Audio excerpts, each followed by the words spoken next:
नमस्कार मंडळी, मी राजेंद्र चव्हाण. गेल्या 13 वर्षांपासून शिक्षक, सूत्रसंचालक आणि व्याख्याता म्हणून काम करतोय.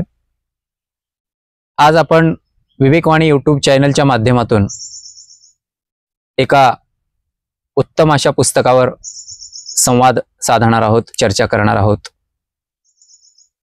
या चॅनलमध्ये मी तुमचं सगळ्यांचं स्वागत करतो.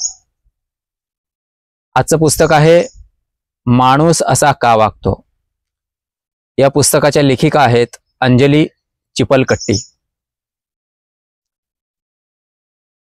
मंडळी, माणूस असा का वागतो हा प्रश्न विचारण्याआधी मी असा का वागतो असा जर प्रश्न आपल्यापैकी प्रत्येकाने स्वतःला विचारला तर अनेक मूलभूत प्रश्नांची उत्तरं आपल्याला सापडू शकतील असं लेखिका म्हणतात आणि ते योग्यच आहे. एखादा माणूस जेव्हा आक्रमक बनतो तेव्हा आपल्या समाजामध्ये त्याचं कौतुक केलं जातं. पण ही आक्रमकता कशातून येते याचा विचार आपण करतो का? तर ही जी आक्रमकता आहे ती भयातून किंवा असुरक्षिततेतून येत असते असं पुस्तकामध्ये सांगितलं गेलेलं आहे. आणि म्हणून हे पुस्तक आपण प्रत्येकानं वाचलं पाहिजे असं मला वाटतं. आता मानवी वर्तन जे आहे ते अतिशय गुंतागुंतीची व्यापक अशा प्रकारची गोष्ट आहे. या वर्तनाकडे एकाच भावनेने आपल्याला पाहता येत नसतं, एकाच अँगलने आपण पाहू शकत नाही.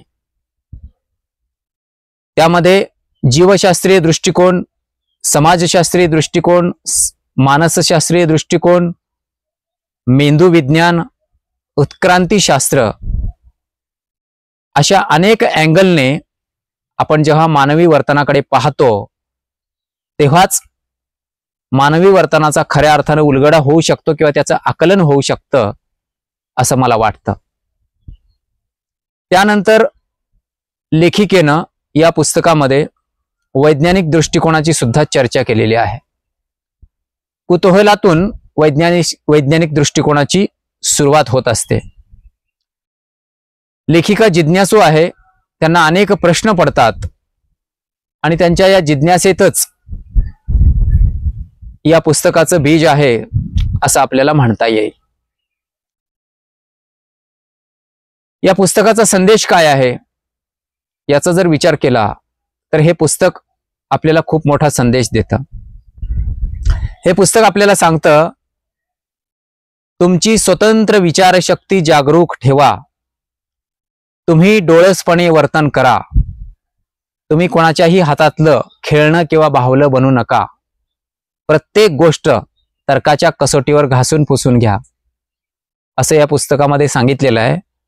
म्हणजेच वैचारिक स्वावलंबन ही या पुस्तकातली मध्यवर्ती कल्पना आहे. आणि आपल्यापैकी प्रत्येकाला जर व्यक्ती म्हणून विकास करायचा असेल तर वैचारिक स्वावलंबन ही अत्यंत महत्त्वाची गोष्ट आहे. आणि म्हणून आपल्यापैकी प्रत्येकानं हे पुस्तक वाचायला हवं आणि अनेक अंगानं आपलं स्वतःचं वर्तन, मन आणि व्यक्तिमत्व समजून घ्यायला हवं असं मला वाटतं. तुमच्या माझ्या आयुष्याची नवी कहाणी ऐकत रहा विवेकवाणी.